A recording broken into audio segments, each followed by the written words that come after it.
Classic Game Shrine, everyone, and today I'm going to go over my top 10 favorite puzzle games of all time. Zookeeper on the DS is a cute bejeweled clone with various modes where you can match tiles with the same animal face on them. Every level you progress, there's a lucky animal whose tiles earn you more points than the others, and the music is silly, the graphics are cute, but the gameplay is really simple and fun. I remember first finding this on a Flash game website many years ago, and was surprised to find this eventually came to the Nintendo DS. Yoshis Cookie is a game that can be found on the NES and the Game Boy. What we're looking at here is the NES version. Yoshis Cookie is an odd puzzle game that starts out with an adorable cutscene where Yoshi steals Mario's cookie. In the game, you're in the bakery and Mario's the baker, and he's pushing out a bunch of cookies. Your job is to match all the cookies in a particular row by using a directional pad. You have to act fast though, because Mario waits for no one. Every time you finish about 10 levels, you're treated to yet another cute cutscene. The Professor Layton series, particularly on the DS, is where I started, but you can find them on the Nintendo 3DS now. These games are a winner for puzzle lovers and video gamers alike.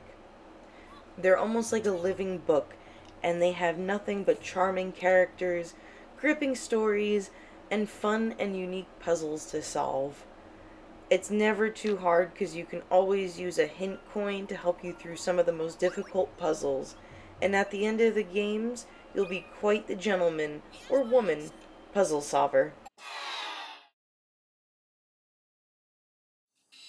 Scribblenauts on the DS, 3DS, any system it's come out on. It's a great puzzle game. If you type it, it will be.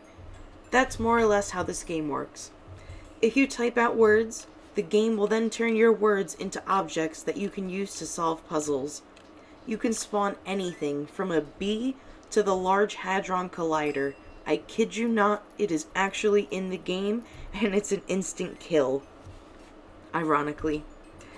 The skies are not even the limits in this game, and the ones to come after this on the 3DS and beyond are even better than what you see here.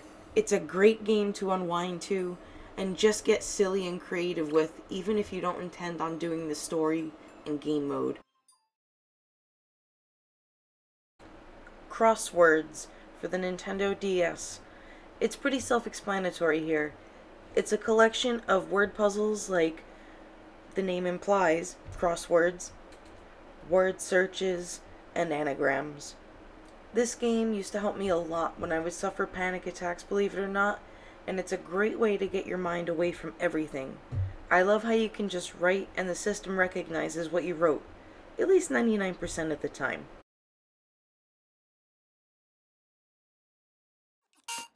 Yoshi, or as it's known in Europe, Mario and Yoshi for the Game Boy and NES, is a fun puzzle game where Mario must match stacks of cubes with enemies in them to make them disappear.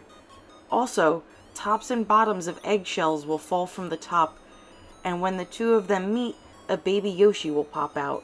If you have enemies between the two eggshells and you're about to put the lid on your egg, all the enemies in between are gonna get devoured, and your Yoshi egg will hatch. A fun fact about this game is Game Freak, the people that made Pokemon, actually worked on this game. Quarkt for the Game Boy and NES is like an inverted version of Tetris mixed with a little bit of Space Shooter for good measure. You're supposed to shoot the pillars or blocks that are coming down at you to form rectangles and square shapes to accumulate points and power-ups for your ship and your gameplay. Each ship comes with its own different song, and it can easily suck up as much time as Tetris normally does for someone. It came out on the NES and Game Boy like I said before, but it also was on the Famicom as well. Personally, I prefer the Game Boy version, as I feel it has slightly better music. This one is certainly a hidden gem from Konami.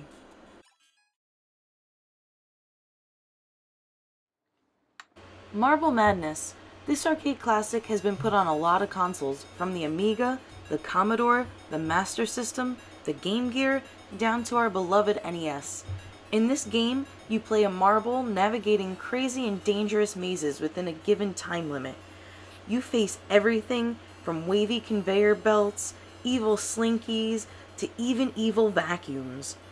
Choose the right path. Can you make it before the time runs out?